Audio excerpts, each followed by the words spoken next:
അസ്സലാമു അലൈക്കും വറഹ്മത്തുള്ളാഹി വബറകാതുഹു. ഖുർആൻ പഠനം 1374, സൂറത്ത് യൂസുഫ് 7 മുതൽ 14 കൂടിയ സൂക്തങ്ങൾ. അഊദു ബില്ലാഹി മിനശ് ശൈത്താനിർ റജീം. ബിസ്മില്ലാഹിർ റഹ്മാനിർ റഹീം. ലഖദ് കാന ഫീ യൂസുഫ വഇഖ്വതിഹി ആയാതുൽ ലിസ്സായിലീൻ إذ قالوا ليوسف وأخوه أحب إلى أبينا منا ونحن عصبة إن أبانا لفي ضلال مبين اقتلوا يوسف أو اطرحوه أرضا يخل لكم وجه أبيكم وتكونوا من بعده قوما صالحين. قال قائل منهم لا تقتلوا يوسف وألقوه في غيابة الجب يلتقطه بعض السيارة إن كنتم فاعلين.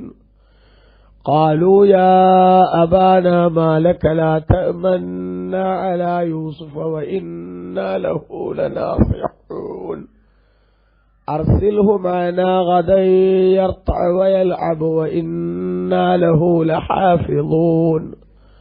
قال إني ليحزنني أن تذهبوا به وأخاف أن يأكله الذئب وأنتم عنه غافلون. قالوا لئنك له الذئب ونحن عصبة إنا إذا لخاسرون.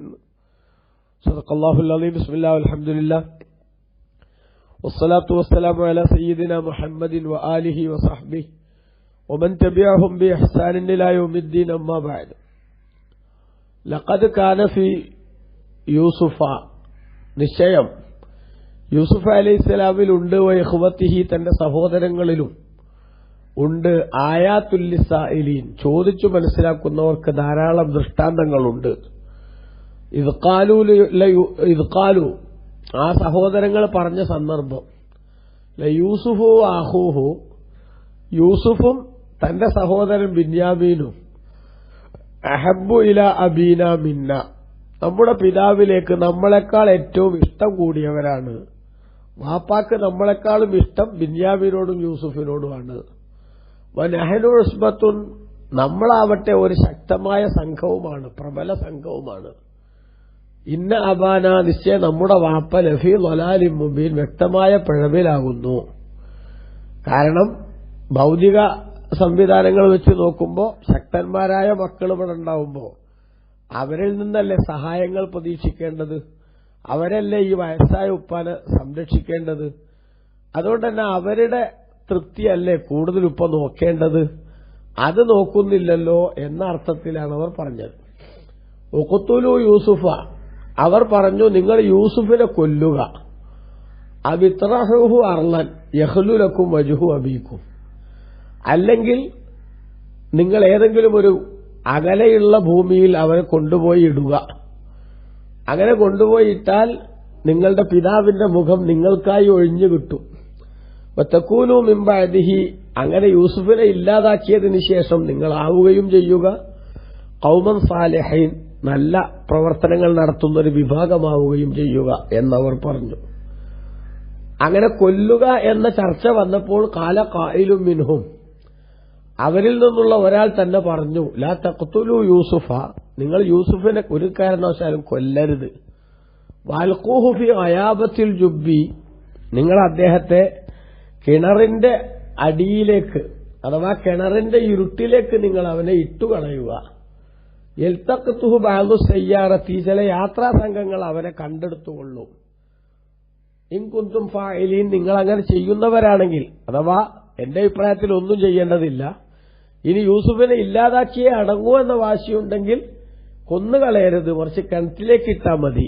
ഏതെങ്കിലും യാത്രാ സംഘങ്ങൾ വഴിപോക്കർ അവനെ രക്ഷപ്പെടുത്തിക്കോളും. നിങ്ങളെ സംബന്ധിച്ചിടത്തോളം വാപ്പാന്റെ അടുത്ത് യൂസുഫ് ഇല്ലാതിരുന്നാ പോരെ എന്ന് പറഞ്ഞു.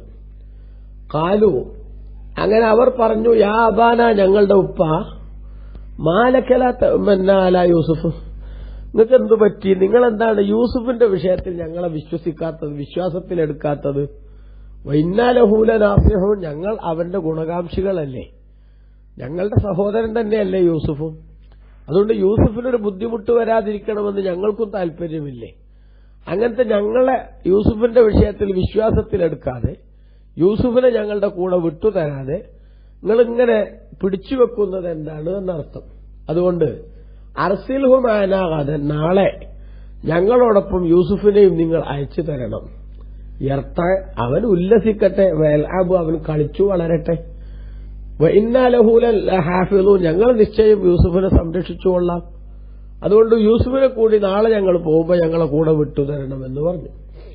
കാല യാക്കൂബ് നബി അലൈഹി ഇസ്ലാം പറഞ്ഞു, ഇന്നീല യഹ്സുനുനി അൻ തദ്ഹബു ബിഹി, യൂസുഫിനെ നിങ്ങളുടെ കൂടെ കൊണ്ടുപോവുക എന്നത് എന്നെ വല്ലാതെ വേദനിപ്പിക്കുന്നുണ്ട്. വഖാഫു യഅകുലഹു ദിഅബ്, മാത്രമല്ല അവനെ ചെന്നായ തിന്നുകളയുമോ എന്ന് ഞാൻ ഭയപ്പെടുന്നു. അൻതും അൻഹു ഗാഫിലൂൻ, നിങ്ങൾ യൂസുഫിനെ തൊട്ട് അശ്രദ്ധരായിരിക്കെ, അതായത് നിങ്ങൾ കളിയിലും ഉല്ലാസത്തിലും ഒക്കെ മുഴുകിയ സമയത്ത് എന്റെ മോൻ എവിടെയെങ്കിലും ഒറ്റപ്പെട്ട് നടന്നിട്ട് ആ ചെന്നായ പിടിച്ചു കളയുമോ എന്നെനിക്ക് പേടിയുമുണ്ട്. അതുകൊണ്ട് വിട്ടുതരാൻ വലിയ പ്രയാസമുണ്ട് എന്ന് പറഞ്ഞു. കാലു, സഹോദരങ്ങൾ പറഞ്ഞു ആ നേരത്തിലെ ഇന്ന കലഹുദ്ദി ഉബു, ചെന്നായെങ്ങാനും യൂസുഫിനെ തിന്നു കഴിഞ്ഞാൽ നഹ്നുസ്ബ, ഞങ്ങൾ ഈ ശക്തന്മാരായിട്ടുള്ള സംഘം ഉണ്ടായിരിക്കെ തിന്നാൽ ഇന്ന ഇതല്ല ഖാസിറൂൻ, ആ സമയത്ത് ഞങ്ങൾ വലിയ നഷ്ടത്തിൽപ്പെട്ടവരായിരിക്കും, പിന്നെ ഞങ്ങൾ എന്തിനു കൊള്ളാം. അതുകൊണ്ട് ഉപ്പ ഒന്നുകൊണ്ടും വിഷമിക്കണ്ട, യൂസുഫിനൊന്നും വരില്ല, ഞങ്ങളുടെ നിയന്ത്രണത്തിൽ അവൻ സേഫായിരിക്കും എന്ന് അവർ പറഞ്ഞു. ഇതാണിപ്പോ ഈ ചരിത്രങ്ങളുടെ കൂട്ടത്തിലെ ഏറ്റവും പ്രധാനപ്പെട്ടൊരു ഭാഗം. അത് ഈ ചരിത്രങ്ങളിലെല്ലാം വലിയ ഗുണപാഠമുണ്ട് എന്നാണ് ഇപ്പോ പറയുന്നത്. ലഖദ് കാന ഫി യൂസുഫ വഇഖ്വതിഹി, നിശ്ചയം യൂസുഫ് നബിയിലും തന്റെ സഹോദരങ്ങളിലും ഉണ്ട്. യൂസുഫ് നബി അലൈഹി ഇസ്ലാം തന്റെ സഹോദരങ്ങൾ, നേരത്തെ നമ്മൾ പറഞ്ഞിട്ടുണ്ട്, സഹോദരങ്ങൾ എന്ന് പറയുന്നത് മൊത്തം 12 പേരുണ്ട്. അതിൽ നിന്ന് ബിന്യാമീൻ എന്ന് പറയുന്ന കുട്ടി, അത് യൂസുഫ് നബി അലൈഹി ഇസ്ലാമിന്റെ നേരെ, അതായത് ഒരേ ഉമ്മാക്കും വാപ്പാക്കും ഉള്ള മകനാണ്. അതൊഴിച്ചാൽ ബാക്കിയുള്ളവരൊക്കെ വ്യത്യസ്ത ഉമ്മമാരുടെ മക്കളാണ്, ഒക്കെ യാക്കൂബ് നബിയുടെ മക്കൾ തന്നെ. അവരുടെ പേര് സംബന്ധമായി ബഹുമാനപ്പെട്ട ഇമാം സാവി അവിടുത്തെ തഫ്സീറിൽ രേഖപ്പെടുത്തിയത് കാണാം.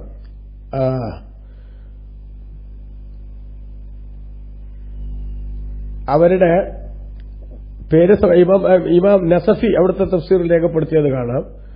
അവരുടെ പേര് യഹൂദ, റൂബീൻ, ഷംഊൻ, ലാവ, സബൂലൂൻ, യസ്ജർ.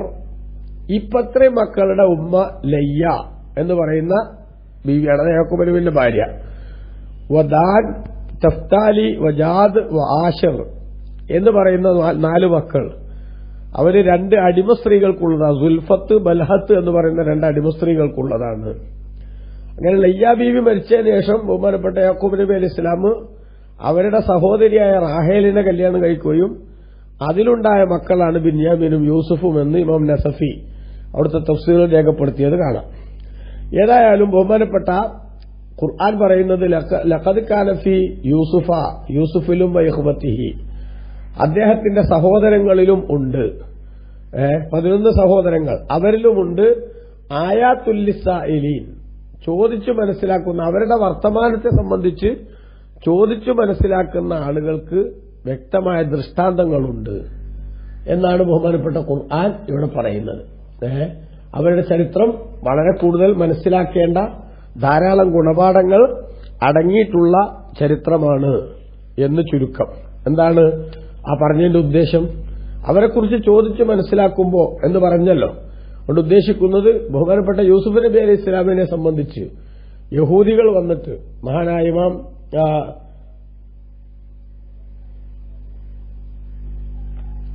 യഹൂദികൾ വന്നിട്ട് ഇമാം സാവി തന്നെ തന്റെ തഫ്സീറിൽ രേഖപ്പെടുത്തുന്നുണ്ട്.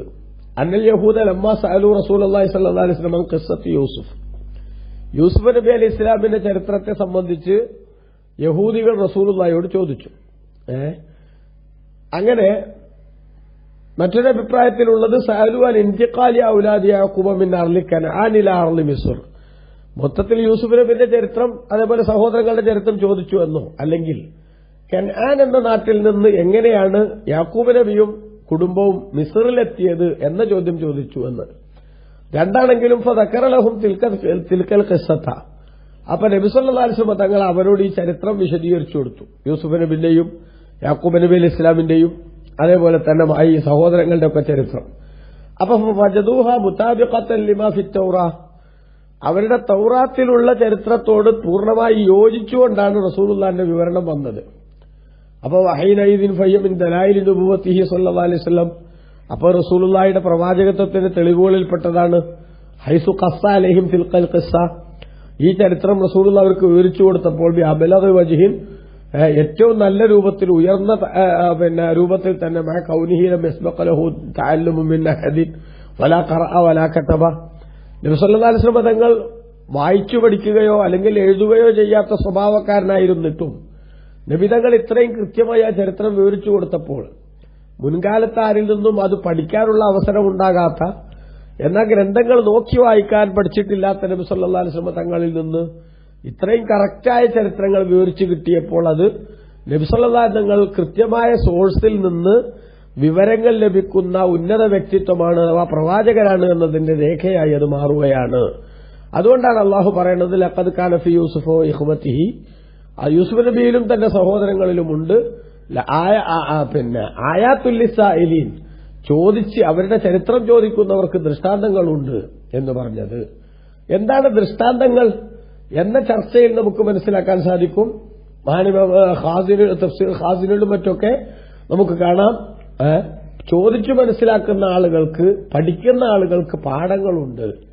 കാരണം ഈ ചരിത്രങ്ങളിൽ ധാരാളം ഉത്ബോധനങ്ങൾ, ധാരാളം ഉപദേശങ്ങൾ, ഓരോരുത്തരുടെയും മനസ്സിലേക്ക് കടന്നു വരേണ്ട ധാരാളം തത്വങ്ങൾ എല്ലാം അതിൽ അടങ്ങിയിട്ടുണ്ട്. യൂസുഫ് നബി അലൈഹി സ്വലാം സ്വപ്നം കണ്ടതും ആ സ്വപ്നം അല്ലാഹു തആല അങ്ങനെ തന്നെ പിന്നീട് പുലർത്തിയതും, യൂസുഫ് നബി അലൈഹി സ്വലാമിന്റെ സഹോദരങ്ങൾക്ക് തന്നോട് അസൂയ വന്നതും ആ അസൂയ അവരെ എവിടേക്ക് കൊണ്ടെത്തിച്ചു എന്നതും, യൂസുഫ് നബി അലൈഹി സ്വലാം പ്രതിസന്ധികൾ നേരിട്ടപ്പോൾ ക്ഷമ കൈക്കൊണ്ടതും, ധാരാളം പരീക്ഷണങ്ങൾ താൻ ഏൽക്കേണ്ടി വന്നതും, അങ്ങനെ കിണറിന്റെ അടിയിലേക്ക് തന്നെ വലിച്ചെറിയപ്പെട്ടതടക്കമുള്ള സംഗതികൾ, അതുപോലെ ബഹുമാനപ്പെട്ട യൂസുഫ് നബി അലൈഹി സ്വലാം ജയിലിലടക്കപ്പെട്ടത്, ആ ജയിലിലടക്കപ്പെട്ടതിന്റെ ക്ലൈമാക്സ് എന്തായി എന്നത്, അതുപോലെ യാക്കൂബ് നബി അലൈഹിസ്സലാം എന്ന പിതാവിന്റെ ദുഃഖമുണ്ടായിട്ടും മഹാനവർകൾ പടച്ചവൻ പൊരുത്തപ്പെടാത്ത ഒന്നും പറയാതെ ക്ഷമ കൈക്കൊണ്ടതും, പിന്നീട് അവരുടെ ചരിത്രത്തിന്റേതായിട്ടുള്ള ഗതികൾ മറ്റൊരു സന്തോഷകരമായ അവസ്ഥയിലേക്ക് മാറി വന്നതും അടക്കമുള്ള സംഗതികളിലെല്ലാം ഒരുപാട് പാഠങ്ങൾ നമുക്കുണ്ട് എന്ന് പറഞ്ഞാൽ, ചിലപ്പോൾ നമ്മളെല്ലാവരും പ്രതിസന്ധികളെ അഭിമുഖീകരിക്കേണ്ടി വരും, പ്രയാസങ്ങളെ അഭിമുഖീകരിക്കേണ്ടി വരും. അത്തരം പ്രതിസന്ധികളോ പ്രയാസങ്ങളോ അനുഭവിക്കേണ്ട ഘട്ടങ്ങളുണ്ടാകുമ്പോൾ ഇനി ജീവിച്ചിട്ട് കാര്യമില്ല എന്ന് പറഞ്ഞ് ആത്മഹത്യയിൽ അഭയം പ്രാപിക്കുന്ന അങ്ങേയറ്റത്തെ പരാജയപ്പെട്ടവരുടെ അല്ലെങ്കിൽ പൊട്ടന്മാരുടെ കൂട്ടത്തിൽ നമ്മളാരും പെടാൻ പാടില്ല. അതൊരു തരം ഭീരുത്വമാണ്. മറിച്ച് ജീവിതത്തിൽ വരുന്ന സന്തോഷമായാലും സങ്കടമായാലും അതിനെല്ലാം ഫേസ് ചെയ്യണമെന്നതാണ് നമ്മൾ മനസ്സിലാക്കേണ്ട പ്രധാനപ്പെട്ട പാഠം.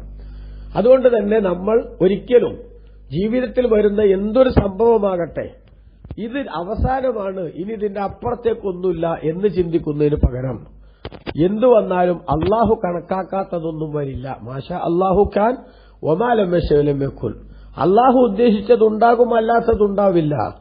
അതുകൊണ്ട് എന്റെ ജീവിതത്തിൽ അള്ളാഹു തആല എന്താണോ എനിക്ക് നിശ്ചയിച്ചത് അതൊക്കെ എനിക്ക് വരേണ്ടത് തന്നെയാണ്, അത് വന്നിരിക്കും. അതുകൊണ്ട് തന്നെ ഞാൻ അതിനെ ക്ഷമാപൂർവം നേരിടുന്നു എന്ന ഒരു വലിയ ഒരു ഗുണപാഠം നമുക്ക് ഈ സംഭവത്തിലുണ്ട്. യൂസുഫ് നബി അലൈഹി ഇസ്ലാം അനുഭവിച്ച വിഷമങ്ങൾ, യാക്കൂബ് നബി അലൈഹി ഇസ്ലാം അനുഭവിച്ച ദുരിതങ്ങൾ, ഇതൊക്കെ ഉണ്ടായിട്ടും പക്ഷെ അവർ അള്ളാഹു പൊരുത്തപ്പെടാത്തൊരു വാക്ക് അവർ പറഞ്ഞില്ല. നമ്മളൊക്കെ അവസ്ഥ എന്താ, ചെറിയൊരു പ്രയാസം വരുമ്പോഴേക്കന്നെ നമ്മൾ പറയും, എന്ത്, ഞാൻ അറിഞ്ഞുകൊണ്ട് ആർക്കും ഒരു ഉപദ്രവം ചെയ്തിട്ടില്ല, എന്നിട്ടും പടച്ചോൻ എന്നെങ്ങനെ കഷ്ടപ്പെടുത്തുന്നത് എന്താണ്, അല്ലേ? ഇപ്പൊ യാക്കൂബ് നബി അലൈഹി ഇസ്ലാം ആർക്കെങ്കിലും ഉപദ്രവം ചെയ്ത ആളാണോ? വല്ല ബുദ്ധിമുട്ടുണ്ടാക്കിയ ആളാണോ? അല്ല. മറിച്ച് അല്ലാഹു തആല പ്രവാചകത്വം എന്ന മഹത്തായ അനുഗ്രഹം നൽകി വലിയ ആദരവ് കൊടുത്ത മഹാനാണ്. എല്ലാവരോടും സ്നേഹവും അതേപോലെ തന്നെ നന്മയും മാത്രം എല്ലാവർക്കും സമ്മാനിച്ചിട്ടുള്ള വ്യക്തിത്വമാണ്.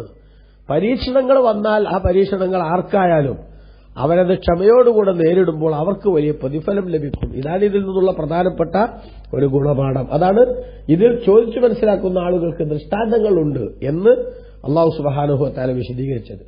എന്നിട്ട് നോക്കൂ, ബഹുമാനപ്പെട്ട ഖുർആൻ പറയുന്നു, യൂസുഫ് നബി അലൈഹി ഇസ്ലാമിന്റെ സഹോദരങ്ങൾ ഇത് ഖാലൂല യൂസുഫു, സഹോദരങ്ങൾ പറഞ്ഞ സന്ദർഭം എന്താ പറയുന്നത്? ല യൂസുഫു അഖൂഹു, നിശ്ചയം യൂസുഫ് നബിയും സഹോദരനും അഥവാ ബിന്യാമീനും അഹബ്ബു ഇലാ അബീനാ മിന്ന, നമ്മുടെ പിതാവിന് നമ്മളെക്കാളേറെ ഇഷ്ടമുള്ളവരാണ്. നമ്മളോടുള്ളതിനേക്കാളും താല്പര്യം യൂസുഫിനോടും ബിന്യാമീനോടാണ് നമ്മൾ ഉപ്പാക്ക്. വാസ്തവത്തിൽ നഹ്നു ഉസ്ബത്തുൻ, നമ്മളാണെങ്കിൽ ഒരു പ്രബല സംഘവുമാണ്. അതായത് ബാക്കിയുള്ള മക്കൾ, ഇത്രയും മക്കൾ ആരാണ്? നല്ല പ്രബലന്മാരായിട്ടുള്ള മക്കളാണ്. ആ പ്രബലന്മാരായ മക്കൾ നമ്മൾ ഉണ്ടായിട്ടും വാസ്തവത്തിൽ യൂസുഫ് നബി അലൈഹി ഇസ്ലാമിനെക്കാളും ഉപ്പാക്ക് എന്തെങ്കിലും ഒരു ഉപകാരം ചെയ്തു കൊടുക്കേണ്ടി വന്നപ്പോൾ നമുക്കല്ലേ സാധിക്കാം. ആ അർത്ഥത്തിൽ നമ്മളോടല്ലേ ഉപ്പ കൂടുതൽ സിമ്പതി കാണിക്കേണ്ടത് എന്നർത്ഥം. അതാണ് അവർ ഇന്ന അബാന ലഫി മലാലി മുബീൻ, നമ്മുടെ വാപ്പ വ്യക്തമായ പിഴവിലാണ് പറഞ്ഞത്. ദീനിയായ ഒരു പിഴവ് എന്നല്ല അവിടെ ഉദ്ദേശിക്കുന്നത്, മറിച്ച് ദുനിയാവിന്റെ കാഴ്ചപ്പാടിൽ ആരിൽ നിന്നാണോ നമുക്ക് ഗുണം കിട്ടുന്നത് അവരോട് കൂടുതൽ താല്പര്യം കാണിക്കുന്ന ഒരു പൊതുശൈലിയില്ലേ, ആ ശൈലിക്ക് വിരുദ്ധമാണല്ലോ ഉപ്പാന്റെ നിലപാട് എന്നാണ് മക്കൾ ഇവിടെ എന്ത് ചെയ്യണത്, വിഷമിക്കുന്നത്, അല്ലെങ്കിൽ അവർ കംപ്ലൈന്റ് പറയുന്നത്. അങ്ങനെ കംപ്ലൈന്റ് പറഞ്ഞപ്പോൾ ഖുർആൻ പറയാണ് എന്ത്, അവര് ഇതിനൊരു പരിഹാരം, ഇതിനൊരു സൊല്യൂഷൻ എന്താ? യൂസുഫിനെയും സഹോദരനെയും ഉപ്പ വല്ലാതെ സ്നേഹിക്കുന്നത് മാറ്റിയിട്ട് ആ സ്നേഹം തിരിച്ച് നമ്മിലേക്ക് തിരിച്ചു വരണം. അതിനെന്തു ചെയ്യണം? അതിനവർ ചർച്ച ചെയ്തിട്ട് പറയണു, ഖുത്തുലു യൂസുഫ, യൂസുഫിനെ നിങ്ങൾ കൊന്നുകളയുക, അവിത്രഹുഹു അർളൻ, അല്ലെങ്കിൽ മറ്റേതെങ്കിലും ദൂരെയുള്ള ഒരു ഭൂമിയിലേക്ക് കൊണ്ടുപോയി ഒഴിവാക്കുക. അപ്പൊ യൂസുഫിനെ ഉപ്പ കാണാണ്ടായാൽ പിന്നെന്താവും? ആ സ്നേഹമൊക്കെ നമുക്ക് തന്നെ തിരിച്ചു കിട്ടും എന്നവർ ചിന്തിച്ചു. അതാണ് അവിത്രഹുഹു അർളൻ, അല്ലെ നിങ്ങൾ അവനെ വേറെ ഏതൊരു ദൂരമായ ഭൂമിയിൽ കൊണ്ടുപോയി ഇടുക. യഹ്ലുലക്കും വജുഹു അബീക്കും, അതോടുകൂടെ നിങ്ങളുടെ ഉപ്പാന്റെ മുഖം നിങ്ങൾക്ക് ഒഴിഞ്ഞു കിട്ടും. പിന്നെ ഉപ്പാന്റെ സ്നേഹം മൊത്തം ആരിലേക്ക് വരും? നിങ്ങളിലേക്ക് തിരിച്ചു വരും. അതിനുള്ള പണി നിങ്ങൾ എടുക്കുക എന്ന് അവര് പറഞ്ഞു. യൂസുഫിനെ കൊന്നുകളഞ്ഞിട്ടായാലും ശരി, യൂസുഫ് അലൈഹി ഇസ്ലാമിനെ വേറെ ഏതെങ്കിലും ഒഴിഞ്ഞ സ്ഥലത്ത് കൊണ്ടുപോയിട്ടിട്ടായാലും ശരി, നിങ്ങളുടെ ഉപ്പാന്റെ സ്നേഹമൊക്കെ നിങ്ങളിലേക്ക് തന്നെ വരാൻ വേണ്ടി നിങ്ങൾ പരിശ്രമിക്കുക. വതകൂനു മിൻ ബഅദിഹി ഖൗമൻ സാലിഹീൻ, അതിനുശേഷം നല്ല ജനങ്ങളാവുകയും ചെയ്യുക. അതായത് ഇവര് പറയണം, നമ്മൾ ഇങ്ങനൊരു കടുങ്കൈ ചെയ്യുക, അതിനുശേഷം നന്നായി ജീവിച്ച് ഉപ്പാന്റെ സ്നേഹവും സന്തോഷമൊക്കെ മൊത്തം ആൾക്കെന്നെ വാങ്ങാം, നമുക്കെന്നെ വാങ്ങാം എന്ന് അവർ ചർച്ച ചെയ്തു. ചർച്ച ചെയ്തപ്പോ കാല ഖായിലും മിൻഹും, അവരിൽ നിന്ന് ഒരാൾ പറഞ്ഞു. ഒരാളെന്ന് പറഞ്ഞാൽ അത് ആരാണ് എന്ന ചർച്ചയിൽ ബഹുമാനപ്പെട്ട ഇബ്നു കസീർ രേഖപ്പെടുത്തുന്നത് കാണാം. അത് റോബീൽ എന്ന് പറയുന്ന ആളാണ്, അവരെ ഏറ്റവും മൂത്ത ആള്. അതേസമയത്ത് മറ്റൊരു അഭിപ്രായം യഹൂദ എന്ന് പറയുന്ന ആളാണ് എന്നും കാണാം. ഏതായാലും ശരി, അദ്ദേഹം ഏറ്റവും നല്ല അഭിപ്രായം പറയാൻ പറ്റുന്ന ആളായിരുന്നു. അദ്ദേഹം പറഞ്ഞു, ലാ തഖ്തുലു യൂസുഫ, യൂസുഫിനെ നിങ്ങൾ കൊല്ലരുത്. വൽഖൂഹു ഫി ഗയാബത്തിൽ ജുബ്ബി, നിങ്ങൾ അദ്ദേഹത്തെ കിണറിന്റെ അടിയിലേക്ക്, കിണറിന്റെ ഇരുട്ടിലേക്ക് ഞാൻ നന്ന അടിയിലേക്കാവുമ്പോ ഇരുട്ടുള്ള സ്ഥലമായി, കിണറിന്റെ അടിയിലേക്ക് നിങ്ങൾ അവനെ ഇടുക. അങ്ങനെ ഇട്ടാൽ യൽതഖതുഹു ബഅദു സയ്യാറത്തി, ഏതെങ്കിലും യാത്രാ സംഘം അവനെ കണ്ടെടുത്തുകൊള്ളും. ഇൻകുന്തും ഫായിലീൻ, നിങ്ങളെ ചെയ്യുന്നവരാണെങ്കിൽ. ഇൻകുന്തും ഫായിലീൻ എന്ന് പറഞ്ഞാൽ എന്റെ അഭിപ്രായത്തിൽ നിങ്ങളൊന്നും ചെയ്യാൻ പോണ്ടാതാണ്. അഥവാ നിങ്ങൾക്ക് എന്തെങ്കിലും ചെയ്തേ പറ്റൂ എന്ന് വാശിയുണ്ടെങ്കിൽ നിങ്ങൾ കൊല്ലാതെ ഒരു കിണറ്റിലേക്ക് കൊണ്ടുപോയിട്ടേക്കുക എന്ന് അദ്ദേഹം പറഞ്ഞു. അങ്ങനെ അദ്ദേഹം പറഞ്ഞു. ആ അഭിപ്രായം സ്വീകരിക്കാൻ അവർ തീരുമാനിച്ചു. അങ്ങനെ ഇനിയിപ്പോ വാപ്പാന്റെ അടുത്ത് നിന്ന് യൂസുഫിനെ വിട്ടുകിട്ടണ്ടേ, അതിനുള്ള തന്ത്രമായി അടുത്തത്. അതാണ് കാലു അവർ പറഞ്ഞു, യാ അബാന, ഞങ്ങൾ ഉപ്പ, മാലക്ക നിങ്ങൾക്ക് എന്ത് പറ്റി? ലാ തഅ്മന്നാ യൂസുഫ്, യൂസുഫിന്റെ പേരിൽ നിങ്ങൾ ഞങ്ങളെ വിശ്വസിക്കുന്നില്ലല്ലോ. ഇന്നാലഹൂല നാസിഹൂൻ, ഞങ്ങളാണെങ്കിലോ യൂസുഫിന് നന്മ ആഗ്രഹിക്കുന്നവരുമാണല്ലോ. പാർത്ഥത്തിൽ ഞങ്ങളെ കൂടെ ഒന്ന് കളിക്കാനോ ഞങ്ങളെ കൂടെ നടക്കാനോ ഒന്നും വിടാതെ മകനുകൾ വല്ലാത്തൊരു പ്രത്യേക കണ്ടീഷനിൽ സംരക്ഷിക്കല്ലേ. അതുകൊണ്ട് ഞങ്ങളെ കൂടെ കളിക്കാനും അതേപോലെ തന്നെ കമ്പനി കൂടാനും ഒക്കെ ഒന്ന് യൂസുഫിനെ വിട്ടുതരണം എന്ന് അവരെന്ത് ചെയ്തു? അവര് പറഞ്ഞു. അവരുടെ ഹൃദയത്തിൽ വാസ്തവത്തിൽ യൂസുഫ് നബി അലൈഹി ഇസ്ലാമിനോട് അസൂയയുണ്ട് എന്ന് അറിയാവുന്ന യൂസുഫ് നബി അലൈഹി ഇസ്ലാം, യാക്കൂബ് നബി അലൈഹി ഇസ്ലാം അവരുടെ കൂടെ സാധാരണ വിടാറില്ല. അതുകൊണ്ട് തന്നെയാണ് അവരിങ്ങനെ ചെന്നിട്ട് പറയുന്നത്, നിങ്ങളെന്താ നമ്മളെ വിശ്വസിക്കാത്തത്, ഞങ്ങളെ കൂടെ വിട്ടു തരണം. അത് അർസിൽഹു മാന, അതെ നാളെ ഞങ്ങളുടെ കൂടെ യൂസുഫ് നിങ്ങൾ അയച്ചു തരണം അവൻ കളിച്ചുല്ലസിക്കട്ടെ, വൈന്നാലഹു ലഹാഫിദു, ഞങ്ങൾ അവനെ സംരക്ഷിച്ചുകൊള്ളാം, ഒരു കുഴപ്പം വരാതെ ഉപ്പാന്റെ അടുത്തേക്ക് തിരിച്ചു കൊണ്ടുവന്ന് തരാം, കുറച്ചൊക്കെ സന്തോഷം, കുട്ടികൾക്ക് കുറച്ച് ഒരു റിലാക്സ് ആവാനൊക്കെ പറ്റിയതല്ലേ, പുറത്തൊക്കെ പോയിട്ടൊന്ന് കളിച്ച് ഞങ്ങൾ ഇങ്ങനെ പുറത്തേക്കൊക്കെ പോകുമ്പോൾ ആ കൂട്ടത്തിലൊക്കെ ഒന്ന് അയാൾ കുട്ടിക്കൊരു നല്ല ആശ്വാസം ലഭിക്കില്ലേ എന്ന് പറഞ്ഞു. യാക്കൂബ് നബി അലൈഹി സ്വലാം പറഞ്ഞു, ഇന്നീല യഹ്സുനുനി അൻ തദ്ഹബൂ ബിഹി, നിങ്ങളുടെ കൂടെ എന്റെ മോനെ അയച്ചു തരുന്നത് എന്നെ വല്ലാതെ വേദനിപ്പിക്കുന്നു, ദുഃഖിപ്പിക്കുന്നു എന്ന് മാത്രവുമല്ല, വഖാഫു യഅകുലഹു അൻതും അൻഹു ഗാഫിലൂൻ, നിങ്ങൾ അവരെ ശ്രദ്ധിക്കാത്ത സമയത്ത് ചെന്നായ തിന്നു കളയുമോ എന്ന് ഞാൻ പേടിക്കുന്നു. കാട്ടിലൂടെയുള്ള വേട്ടയും അതേപോലെ തന്നെ മറ്റു കളികളും സഞ്ചാരങ്ങളും ഒക്കെ ആയിട്ട് നിങ്ങൾ കഴിയുമ്പോൾ അതിന്റെ ഇടക്ക് എന്റെ മോൻ എവിടെങ്കിലും ഒറ്റപ്പെട്ടു പോയിട്ട് അവരെ ചെന്നായ പിടിക്കുമോ എന്ന് എനിക്ക് പേടിയുണ്ട്, അതുകൊണ്ട് ഞാൻ വിട്ടുതരുന്ന കാര്യം പ്രയാസാണ് എന്നർത്ഥം. അപ്പൊ അവര് പറഞ്ഞില്ലേ, ഇന്നക്കലഹുദ്ദീബു, അവനെങ്ങാനും ചെന്നായ തിന്നാൽ വനഹ്നു ഇസ്ബത്തുൻ, ഞങ്ങളൊരു ശക്തമായ സംഘമായിരിക്കെ, ഞങ്ങൾ ഈ തടിമാടന്മാരെല്ലാരും ഉണ്ടായിട്ടും ഞങ്ങളെ കണ്ണിൽപ്പെടാതെ യൂസുഫിനെ ചെന്നായി തിന്നു എന്ന് പറഞ്ഞാൽ ഇന്ന ഇതല്ല ഖാസിറൂൻ, ആ നേരത്ത് ഞങ്ങൾ വലിയ നഷ്ടത്തിൽപ്പെട്ടവരായിരിക്കും. ഞങ്ങളെ പിന്നെ എന്തിനു കൊള്ളാം ഉപ്പ, അതുകൊണ്ട് നിങ്ങളൊന്നുകൊണ്ടും വിഷമിക്കണ്ട, ഞങ്ങളെ കൂടെ വിട്ടുതരണം, യൂസുഫ് സേഫായിട്ട് ഉണ്ടായിരിക്കും എന്നവരെന്ത് ചെയ്തു, വളരെ ആണയിട്ട് യാക്കൂബ് നബി അലൈഹിസ്സലാമിനോട് പറഞ്ഞു. അങ്ങനെ യാക്കൂബ് നബി അലൈഹിസ്സലാം അവസാനം അവരുടെ കൂടെ അയക്കാൻ തീരുമാനിക്കുന്നു. ചരിത്രം തുടരും. ഇൻഷാ അല്ലാഹ് നാളെ നമുക്ക് ബാക്കി പറയാം. സല്ലല്ലാഹു അലാ സയ്യിദിനാ മുഹമ്മദിൻ വആലിഹി വസഹ്ബിഹി അജ്മഈൻ വൽഹംദുലില്ലാഹി റബ്ബിൽ ആലമീൻ. അസ്സലാമു അലൈക്കും വറഹ്മത്തുള്ളാഹി വബറകാതുഹു.